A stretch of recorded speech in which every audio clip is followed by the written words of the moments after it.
ನೀವು ಹೆಣ್ಮಕ್ಕಳೊಂದಿಗೆ ಸ್ನೇಹ ಪ್ರೀತಿ ಮದುವೆ ಸಂಬಂಧಗಳಲ್ಲಿ ಹೋದಾಗ ನಿಮ್ಮತನವನ್ನು ಕಳ್ಕೋಬಾರ್ದಪ್ಪ ಅಂದರೆ ನಿಮ್ಮ ಗಂಡಸುತನವನ್ನು, ನಿಮ್ಮ ಸೆಲ್ಫ್ ರೆಸ್ಪೆಕ್ಟನ್ನು, ನಿಮ್ಮ ಪ್ರಾಮುಖ್ಯತೆಯನ್ನು ಕಳ್ಕೋಬಾರ್ದಪ್ಪ ಅಂತಂದರೆ, ಮತ್ತು ನೀವು ನಿಮ್ಮವಳ ಪ್ರೀತಿಯನ್ನು, ನಿಮ್ಮವಳ ನಂಬಿಕೆಯನ್ನು, ನಿಮ್ಮವಳ ಇಂಟ್ರೆಸ್ಟನ್ನು ಮತ್ತು ನಿಮ್ಮವಳ ಅಟೆನ್ಷನನ್ನು ಕಳ್ಕೋಬಾರ್ದಪ್ಪ ಅಂತಂದರೆ, ನೀವು ಅವಳೊಂದಿಗೆ ಈ 10 ಕೆಲಸಗಳನ್ನು ತಪ್ಪಿಯೂ ಮಾಡಬಾರ್ದು.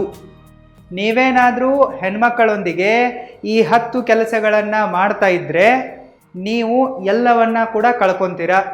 ನಿಮ್ಮನ್ನು ನೀವೇ ಕಳ್ಕೊತೀರ, ನಿಮ್ಮ ಲೈಫನ್ನು ಖರಾಬ್ ಮಾಡ್ಕೊತೀರ. ನೀವು ಗಂಡಸರು ಅನ್ನೋದಕ್ಕೇ ನಿಮಗೆ ನಿಮ್ಮ ಮೇಲೆ ನಾಚಿಕೆ ಆಗತ್ತೆ, ನಿಮ್ಮ ಸೆಲ್ಫ್ ರೆಸ್ಪೆಕ್ಟು ಉಳಿಯಲ್ಲ, ನಿಮ್ಮ ಪ್ರಾಮುಖ್ಯತೆ ಉಳಿಯಲ್ಲ, ಅಟೆನ್ಷನ್ ಯಾರೂ ಕೊಡಲ್ಲ, ಮತ್ತು ನಿಮ್ಮಲ್ಲಿ ಇಂಟ್ರೆಸ್ಟ್ ಕೂಡ ತೋರಿಸಲ್ಲ. ಸೊ ನೀವೇನಾದರೂ ಈ 10 ಕೆಲಸಗಳನ್ನು ಮಾಡಿಬಿಟ್ರಪ್ಪ ಅಂತಂದರೆ you will lose each and everything. ಅದಕ್ಕಾಗಿ ಹೆಣ್ಮಕ್ಕಳೊಂದಿಗೆ ಈ 10 ಕೆಲಸಗಳನ್ನು ತಪ್ಪಿಯೂ ಮಾಡೋಕ್ಕೆ ಹೋಗಬೇಡಿ. ಅವು ಇಂತಿವೆ. Number 1, seeking validation. ನೀವು ನಿಮ್ಮ ಹುಡುಗಿ ಕಡೆಯಿಂದ ಇಲ್ಲವೇ ಜನರಲ್ ಆಗಿ ಬೇರೆ ಹೆಣ್ಮಕ್ಕಳ ಕಡೆಯಿಂದ ಕಾನ್ಸ್ಟಂಟಾಗಿ ವ್ಯಾಲಿಡೇಷನನ್ನು ಬಯಸಬಾರ್ದು. ನಿಮಗೆ ಗೊತ್ತಿರತ್ತೆ ನೀವೇನಂಥೇಳಿ, ನಿಮ್ಮ ಯೋಗ್ಯತೆ ಎಷ್ಟಿದೆ, ನಿಮ್ಮ ವರ್ತ್ ಎಷ್ಟಿದೆ, ವೇಟೇಜ್ ಎಷ್ಟಿದೆ, ನೀವೇನು ಅನ್ನೋದು ನಿಮಗೆ ಗೊತ್ತಿರುವಾಗ ನೀವ್ಯಾಕೆ ಹುಡುಗಿಯರ ಕಡೆಯಿಂದ ವ್ಯಾಲಿಡೇಷನನ್ನು ಎಕ್ಸ್ಪೆಕ್ಟ್ ಮಾಡ್ತೀರಾ? ಒಂದು ಅರ್ಥ ಮಾಡ್ಕೊಳ್ಳಿ, ಕಾನ್ಫಿಡೆನ್ಸು ನಿಮ್ಮ ಒಳಗಿನಿಂದ ಬರುತ್ತೆ. ಬೇರೆಯವರು ಬಂದು ವ್ಯಾಲಿಡೇಷನನ್ನು ಕೊಡೋದ್ರಿಂದ ನಿಮ್ಮ ಕಾನ್ಫಿಡೆನ್ಸ್ ಹೆಚ್ಚಾಗಲ್ಲ. ಸೊ ಕಾನ್ಫಿಡೆನ್ಸ್ ಅನ್ನೋದು ಒಳಗಿನಿಂದ ಬರುತ್ತೆ. ಅದನ್ನು ಅರ್ಥ ಮಾಡ್ಕೊಳ್ಳಿ. ನಿಮ್ಮ ಹುಡುಗಿಯ ಕಡೆಯಿಂದ ಮತ್ತು ಬೇರೆ ಬೇರೆ ಹೆಣ್ಮಕ್ಕಳ ಕಡೆಯಿಂದ ವ್ಯಾಲಿಡೇಷನನ್ನು ಸೀಕ್ ಮಾಡೋಕ್ಕೆ ಹೋಗಬೇಡಿ. ಪ್ರತಿಯೊಂದು ಕೆಲಸವನ್ನು ಮಾಡೋಕ್ಕೆ ಅವಳ ಅಪ್ರೂವಲನ್ನು ಕೇಳೋಕ್ಕೆ ಹೋಗಬೇಡಿ. ಪದೇ ಪದೇ ಅವಳಿಗೆ ನಾನು ಚೆನ್ನಾಗಿ ಕಾಣಿಸ್ತೀನೋ ಇಲ್ವೋ, ನಾನು ನಿನಗೆ ಇಷ್ಟನೋ ಇಲ್ವೋ, ನಾನು ಹೆಂಗಿದ್ದೀನಿ, ನಾನು ಸರಿಯಾಗಿ ಮಾಡ್ತಾ ಇದ್ದೀನಿ ಇಲ್ವೋ, ಈ ರೀತಿ ಎಲ್ಲ ಕೇಳಕ್ಕೆ ಹೋಗ್ಬೇಡಿ. ಅವಶ್ಯಕತೆ ಇಲ್ಲ. You are a man, you are a leader. So ಗಂಡಸರಾಗಿ ಗಂಡಸರಂತೆ ವರ್ತಿಸಿ ಅವರ ಕಡೆಯಿಂದ ಪ್ರತಿ ಸಲ ವ್ಯಾಲಿಡೇಷನನ್ನು ಬಯಸೋಕ್ಕೆ ಹೋಗಬೇಡಿ. ಬಯಸಿದ್ರಪ್ಪ ಅಂತಂದರೆ ನೀವು ನಿಮ್ಮ ವ್ಯಾಲ್ಯೂವನ್ನು ಕಳ್ಕೊತೀರ. Number 2, over explaining yourself. ಹುಡುಗರು ಹುಡುಗಿಯರ ಜೊತೆಗೆ ರಿಲೇಷನ್ಶಿಪ್ನಲ್ಲಿ ಅಷ್ಟೇ ಅಲ್ಲ, ಜಸ್ಟ್ ಕಾಂಟ್ಯಾಕ್ಟಲ್ಲಿದ್ದರೂ ಕೂಡ ಸುಮ್ಮನೆ ಅವರಿಗೆ ಸಿಕ್ಕಾಪಟ್ಟೆ ಜಸ್ಟಿಫಿಕೇಷನ್ಗಳನ್ನು ಕೊಡ್ತಾ ಇರ್ತಾರೆ ಮತ್ತು ಓವರ್ ಎಕ್ಸ್ಪ್ಲೇನ್ ಮಾಡ್ತಾ ಇರ್ತಾರೆ. ಇವ್ರದ್ದು ಸ್ನೇಹವೋ ಪ್ರೀತಿಯೋ ಅನ್ನೋದೇ ಕನ್ಫರ್ಮ್ ಆಗಿರಲ್ಲ. ಒಟ್ಟಿನಲ್ಲಿ ಹುಡುಗಿ ಸಿಕ್ಕಿದಾಳಲ್ಲ, ಕಾಂಟ್ಯಾಕ್ಟ್ನಲ್ಲಿ ಇದ್ದಾಳಲ್ಲ, ಸೊ ಇವರು ಸುಮ್ಮನೆ ಅವರಿಗೆ ಓವರ್ ಎಕ್ಸ್ಪ್ಲನೇಷನನ್ನು ಕೊಡೋಕೆ ಹೋಗ್ತಾರೆ, ಓವರ್ ಇಂಪಾರ್ಟೆನ್ಸನ್ನು ಕೊಡ್ತಾರೆ.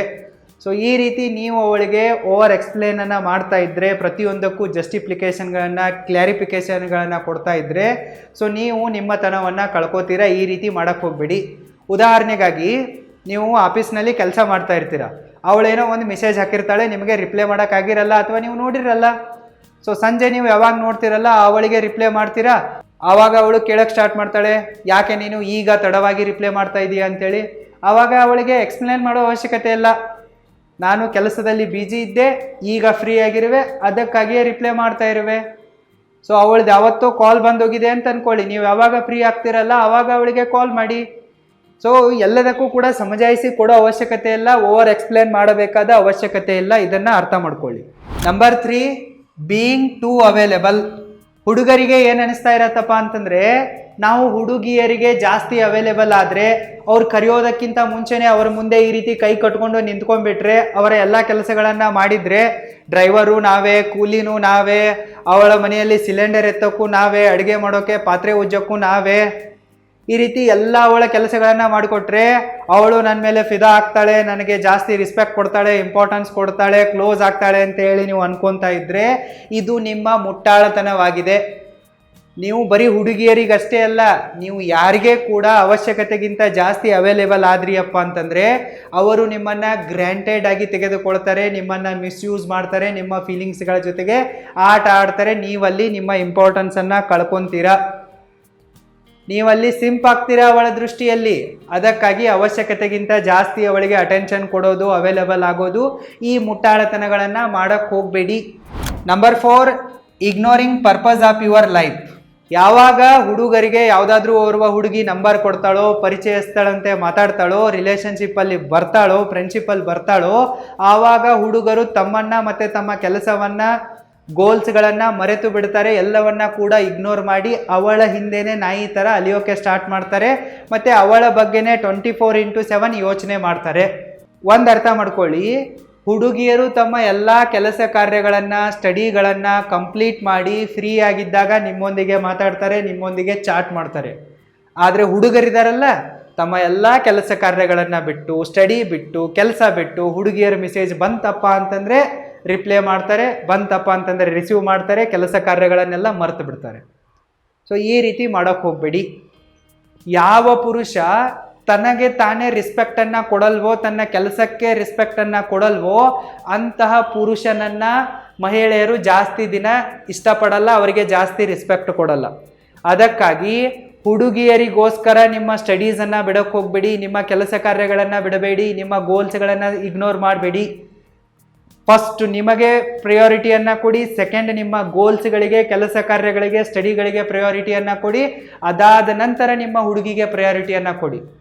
ಸೊ ನೀವು ಮೊದಲ ಪ್ರಯಾರಿಟಿ ಅವಳಿಗೆ ಕೊಟ್ಬಿಟ್ಟು ನಿಮ್ಮ ಎಲ್ಲ ಕೆಲಸ ಕಾರ್ಯ, ಸ್ಟಡಿ, ಜಾಬು, ಬಿಸ್ನೆಸ್ ನೆಗ್ಲೆಕ್ಟ್ ಮಾಡಿದ್ರಪ್ಪ ಅಂತಂದರೆ ಒಂದಲ್ಲ ಒಂದಿನ ಅವಳು ನಿಮ್ಮ ಕೈ ಕೊಟ್ಟು ಪಾತ್ರಗೀತಿಯ ಥರ ಹಾರಿ ಹೋಗ್ತಾಳೆ, ನೀವು ದೇವದಾಸ್ ಆಗ್ತೀರಾ. ಸೊ ನಿಮ್ಮ ಹತ್ರ ದುಡ್ಡಿದ್ರೇ ಲಾಸ್ಟಿಗೆ ವರ್ಕ್ ಆಗೋದು, ದುಡ್ಡಿಲ್ಲಪ್ಪ ಅಂತಂದರೆ ಯಾರೂ ಇರಲ್ಲ. ಇದನ್ನು ಅರ್ಥ ಮಾಡ್ಕೊಳ್ಳಿ. So give first priority to your dreams and goals. Number 5, losing control over emotions. ಹುಡುಗಿಯರು ಇರ್ತಾರಲ್ಲ, ಇವರು ತುಂಬಾ ಚಾಲಾಕಿಯರಾಗಿರ್ತಾರೆ. ಇವರಿಗೆ ಒಬ್ಬ ಹುಡುಗ ಇಷ್ಟ ಆಗಿದ್ದಾನೆ ಅಂತಂದ್ರೂ ಕೂಡ ಅವ್ರು ಇಷ್ಟ ಆಗಿದ್ದಾನೆ ಅಂತೇಳಿ ಬಾಯಿ ಬಿಚ್ಚಿ ಹೇಳಲ್ಲ, ಎಲ್ಲದಕ್ಕೂ ಕೂಡ ಟೈಮನ್ನು ತೆಗೆದುಕೊಳ್ತಾರೆ, ಸತಾಯಿಸ್ತಾರೆ.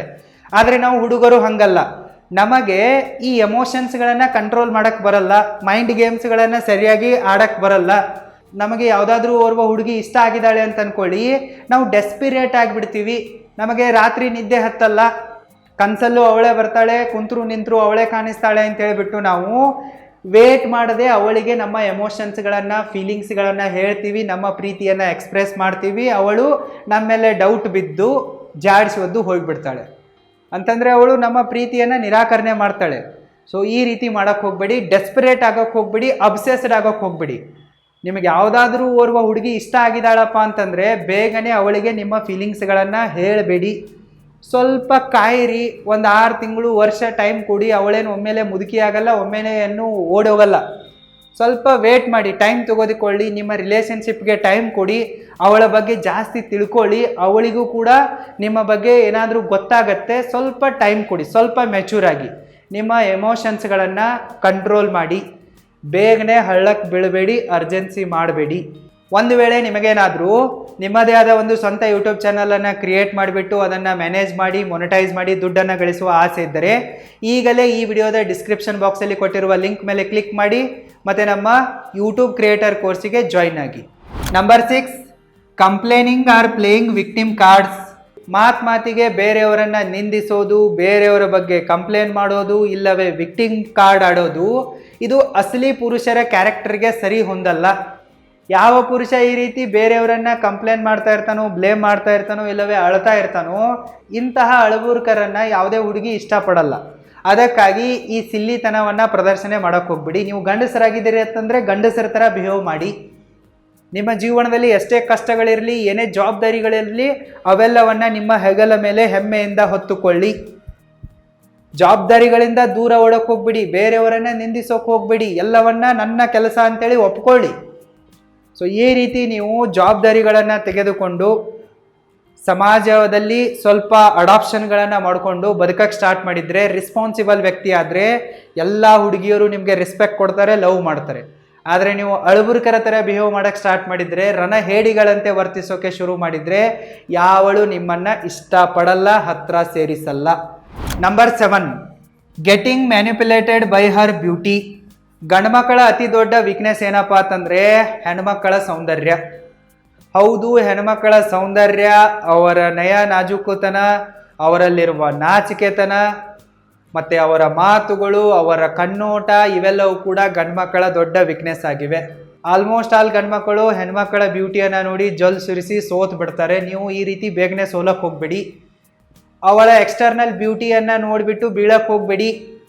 ಎಕ್ಸ್ಟರ್ನಲ್ ಬ್ಯೂಟಿ ಏನಿದೆಯಲ್ಲ, ಇದು ಸ್ವಲ್ಪ ಸಮಯದ ನಂತರ ಕಾಣೆ ಆಗಿಬಿಡುತ್ತೆ.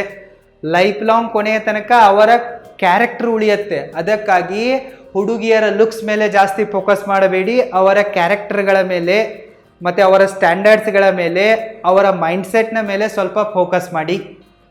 ಸೊ ಯಾವುದಾದ್ರೂ ಹುಡುಗಿ ನಿಮ್ಮನ್ನು ಸೆಡ್ಯೂಸ್ ಮಾಡೋಕ್ಕೆ ಪ್ರಯತ್ನ ಪಡ್ತಾ ಇದ್ದಾಳಪ್ಪ ಅಂತಂದರೆ ಬೇಗನೆ ಬೀಳಕ್ಕೆ ಹೋಗಬೇಡಿ. ಅವಳು ಎಷ್ಟೇ ಸುಂದರವಾಗಿರಲಿ, ನೀವು ಮಾತ್ರ ಈಸಿಯಾಗಿ ಬೀಳಕ್ಕೆ ಹೋಗ್ಬೇಡಿ. ಸ್ವಲ್ಪ ನಿಮ್ಮ ಸ್ಟ್ಯಾಂಡರ್ಡ್ಸ್ಗಳನ್ನು, ವ್ಯಾಲ್ಯೂಸ್ಗಳನ್ನು ಹಾಯ್ ಮಾಡ್ಕೊಳ್ಳಿ. ನಂಬರ್ 8, ಫೇಲಿಂಗ್ ಇನ್ ಹರ್ ಟೆಸ್ಟ್ಸ್. ಈ ಹೆಣ್ಮಕ್ಳು ಇರ್ತಾರಲ್ಲ, ತಿಳಿದೋ ಅಥವಾ ತಿಳಿಯದೇನೋ, ಬೇಕಂತಲೋ, ಕಾನ್ಸಿಯಸ್ ಆಗಿಯೋ ಇಲ್ಲವೇ ಸಬ್ ಕಾನ್ಸಿಯಸ್ ಆಗಿಯೋ ತಮ್ಮ ಹುಡುಗರನ್ನು ಇಲ್ಲವೇ ಜನರಲ್ ಆಗಿ ಎಲ್ಲ ಗಂಡು ಮಕ್ಕಳನ್ನು ಟೆಸ್ಟ್ ಮಾಡ್ತಾ ಇರ್ತಾರೆ. ಮೊದಲು ಅವ್ರು ಏನು ಮಾಡ್ತಾರೆ, ಹುಡುಗರಿಗೆ ಅಟೆನ್ಷನನ್ನು ಕೊಡಲ್ಲ, ಬೇಕಂತಲೇ ಇಗ್ನೋರ್ ಮಾಡ್ತಾರೆ, ನೋಡಿದ್ರೂ ನೋಡದವರ ಥರ ಹೋಗ್ತಾರೆ.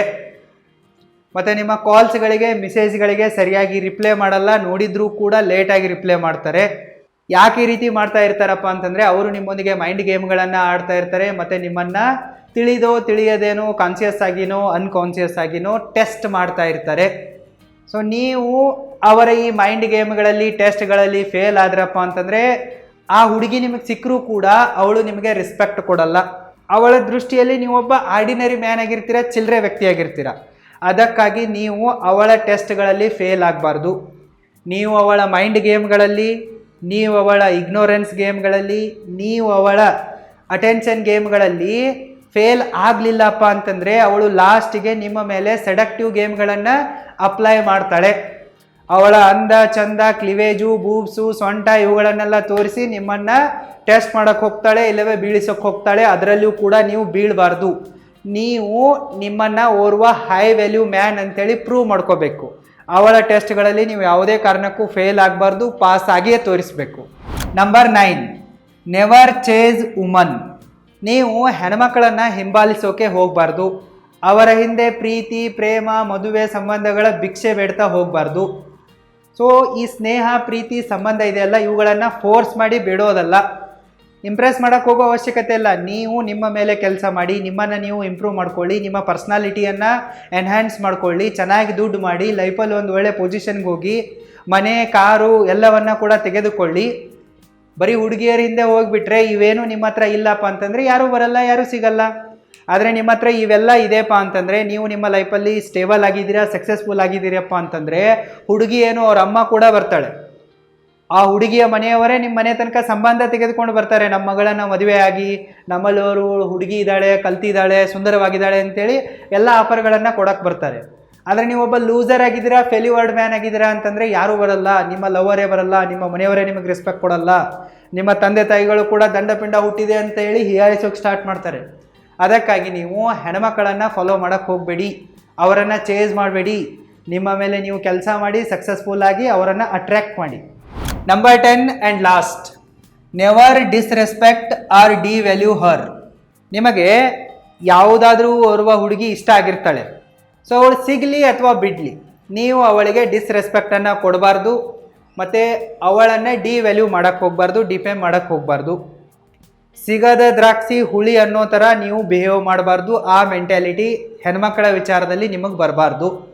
ನೀವು ಓರ್ವ ಹುಡುಗಿಗೆ ಫ್ರೆಂಡ್ ರಿಕ್ವೆಸ್ಟ್ ಕಳಿಸಿರ್ತೀರಾ, ಏನೋ ಒಂದು ಕೆಲಸ ಇರುತ್ತೆ, ಇಲ್ಲ ಇಷ್ಟ ಆಗಿರ್ತಾಳೆ, ನಿಮ್ಗೆ ಫ್ರೆಂಡ್ಶಿಪ್ ಮಾಡ್ಬೇಕನ್ಸಿರುತ್ತೆ, ಕಳಿಸಿರ್ತೀರಾ, ರಿಜೆಕ್ಟ್ ಮಾಡ್ತಾಳೆ, ಓಕೆ ಫೈನ್. ಯಾವುದಾದ್ರೂ ಓರ್ವ ಮೂರ್ಖ ಹುಡುಗಿಗೆ ಲವ್ ಲೆಟ್ರ್ ಕೊಡ್ತೀರಾ, ಅವಳು ಹರಿದಾಗ್ತಾಳೆ. ನೀವಿನ್ನೂ ಪ್ರೌಢಾವಸ್ಥೆಗೆ ಬಂದಾಗ, ಗಂಡಸಾದಾಗ, ಮ್ಯಾನ್ ಆದಾಗ ಯಾವುದಾದ್ರೂ ಹುಡುಗಿಗೆ ಮದುವೆ ಆಫರ್ ಕೊಡ್ತೀರಾ, ಪ್ರಪೋಸಲ್ ಕೊಡ್ತೀರಾ, ಅವಳು ರಿಜೆಕ್ಟ್ ಮಾಡ್ತಾಳೆ. That's fine. Rejections are common. So ಎಲ್ರಿಗೂ ಕೂಡ ರಿಜೆಕ್ಷನ್ಗಳು ಬರ್ತವೆ. ಬಿಲಿಯನರ್ಗಳಿಗೂ ಕೂಡ ರಿಜೆಕ್ಷನ್ ಬರ್ತಿವೆ, ಅವ್ರದ್ದು ಡೈವರ್ಸ್ ಆಗ್ತಾ ಇವೆ ಅಂತಂದರೆ ನಿಮ್ಮಂಥ ಆರ್ಡಿನರಿ ಮ್ಯಾನ್ಗಳದ್ದೇನಿದೆ? ಸೊ ಇಷ್ಟ ಆಗಿದ್ದಾಳೆ, ಹೇಳಿದ್ದೀರಾ, ಹೇಳೋದು ಕರ್ತವ್ಯ. ಅವಳು ರಿಜೆಕ್ಟ್ ಮಾಡಿದ್ದಾಳೆ ಅಂಥೇಳಿ ಅವಳಿಗೆ ಅವಮಾನ ಮಾಡೋದು, ಅವಳ ಮೇಲೆ ಅಸಿಡ್ ಅಟ್ಯಾಕ್ ಮಾಡೋದು, ಅವಳಿಗೆ ಹಿಂಸೆ ಕೊಡೋದು, ಈ ರೀತಿಯಾದ ಸಿಲ್ಲಿ ಕೆಲಸಗಳನ್ನು ಮಾಡಲ್ಲ. ಸೊ ನೀವು ಹೆಂಗಿರಬೇಕಪ್ಪ ಅಂತಂದರೆ, ಅವಳು ಸಿಗಲಿಲ್ಲ ಅಂತಂದ್ರೂ ಕೂಡ ಅವಳಿಗೆ ಒಳ್ಳೆಯದನ್ನೇ ಬಯಸಬೇಕು. ಅವಳ ಕ್ಯಾರೆಕ್ಟರ್ಲೆಸ್ ಇದ್ದಾಳೆ, ಅವಳು ಖರಾಬ್ ಇದ್ದಾಳೆ, ನೀವು ಅವಳನ್ನು ಬಿಟ್ಟಿದ್ದೀರಿ ಅಂತಂದ್ರೂ ಕೂಡ ಅವಳ ಬಗ್ಗೆ ಕೆಟ್ಟದಾಗಿ ಮಾತಾಡಬಾರ್ದು. ಸೊ ಇಗ್ನೋರ್ ಹರ್, ಮರ್ತು ಬಿಡಿ ಅವಳನ್ನು. ಅವಳಿಗೆ ಹೇಳಿಬಿಡಿ, ನೀನು ಎಲ್ಲೇ ಇರು, ಹೇಗೆ ಇರು, ಯಾರ ಜೊತೆಗೆ ಬೇಕಾದರೂ ಇರು, ಹಾಯಾಗಿರು, ದ್ಯಾಟ್ಸ್ ಇಟ್, ಮುಗೀತು. ಸೊ ಅವಳ ಬಗ್ಗೆ ಮಾತಾಡೋಕ್ಕೂ ಹೋಗಲ್ಲ, ಅವಳನ್ನು ಡಿಫೇಮು ಮಾಡಲ್ಲ, ಡಿವ್ಯಾಲ್ಯೂನು ಮಾಡಲ್ಲ, ಡಿಸ್ರೆಸ್ಪೆಕ್ಟು ಕೂಡ ತೋರಿಸಲ್ಲ. ಸೊ ಈ ರೀತಿಯಾಗಿ ನೀವು ಸ್ವಲ್ಪ ಹೈ ವ್ಯಾಲ್ಯೂ ಮ್ಯಾನ್ ಥರ ಮೆಚೂರ್ಡ್ ಆಗಿ ಬಿಹೇವ್ ಮಾಡಬೇಕು. ಯಾವುದಾದ್ರೂ ಒಂದು ಹುಡುಗಿಯ ಕಡೆಯಿಂದ ನಿಮಗೆ ರಿಜೆಕ್ಷನ್ ಬಂತಪ್ಪ ಅಂತಂದರೆ. ಸೊ ಇಷ್ಟು 10 ಕೆಲಸಗಳನ್ನು ನೀವು ಹೆಣ್ಮಕ್ಳೊಂದಿಗೆ ಮಾಡಬಾರ್ದು. ನೀವು ಪ್ರೀತಿಸುವ ಹುಡುಗಿಯ ಜೊತೆಗೆ ಕೂಡ ಮಾಡಬಾರ್ದು. ನಿಮ್ಮ ಬೆಸ್ಟ್ ಫ್ರೆಂಡ್ ಇರಲಿ, ಗರ್ಲ್ ಫ್ರೆಂಡ್ ಇರಲಿ, ಲವರ್ ಇರಲಿ ಅಥವಾ ವೈಫ್ ಇರಲಿ, ಅವರ ಜೊತೆಗೆ ಇವುಗಳನ್ನೆಲ್ಲ ಮಾಡೋಕ್ಕೆ ಹೋಗಬಾರ್ದು. ಇನ್ ಜನರಲ್ ಆಗಿ ನೀವು ಯಾವುದೇ ಹೆಣ್ಮಗುವಿನೊಂದಿಗೂ ಕೂಡ ಈ 10 ತಪ್ಪುಗಳನ್ನು ಮಾಡೋಕ್ಕೆ ಹೋಗ್ಬೇಡಿ. ನಿಮ್ಮ ವ್ಯಾಲ್ಯೂವನ್ನು ಕಾಯ್ಕೊಳ್ಳಿ, ಹೈ ವ್ಯಾಲ್ಯೂ ಮ್ಯಾನ್ ಥರ ಬಿಹೇವ್ ಮಾಡಿ. All the very best. Thank you so much.